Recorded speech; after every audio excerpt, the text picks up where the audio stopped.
Здравейте, дами и господа! За мен е удоволствие да бъдем отново заедно. Аз съм Мария Владимирова, управител на магазини за цветя. Гост на днешното ни предаване ще бъде изключително красиво лисно-декоративно растение – кливия. Нейна родина е Южна Африка.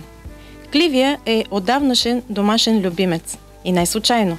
Освен великолепните си цветове, тя има и красиви листа. Листата са лъскави, тъмнозелени, дъговидно извити, с дължина 40-45 см.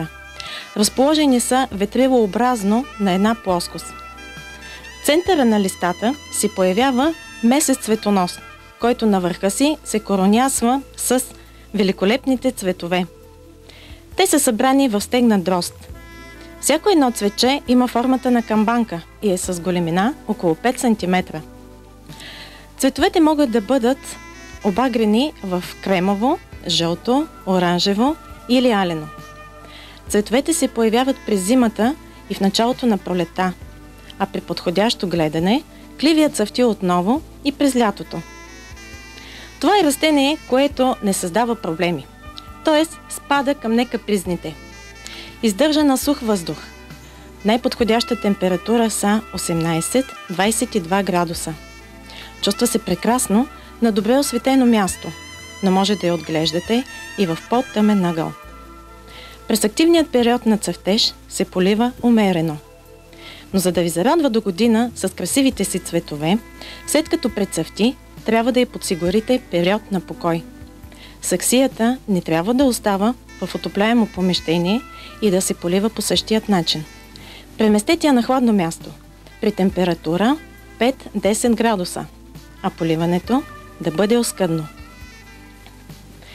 През активният период на растеж подхранвайте цветето с подходящата течна тор ежеседмично. Корените на кливия са месести и големи. Пресаждането е само в краен случай, когато корените изпълнят саксията.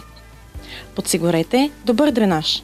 Почвата, която се използва, е смес от листовка, чимовка, торф и пясък. Акари и щитоносни въшки са вредителите, които нападат растението. Бъдете внимателни. Почистваме листата от време на време с мека, влажна кърпа. Растението се размножава, като отделяме издънките от майката. Желателно е в дома си да имаме тази южноафриканска красавица, защото тя е отличен пречиствател на въздух. От казаното до тук става ясно, че това великолепно растение не ни затруднява със своето отглеждане. Напротив, то ни създава настроение. Подходящо е за офиса, а също така е и великолепен подарък. За днес това беше всичко от мен. До нови срещи!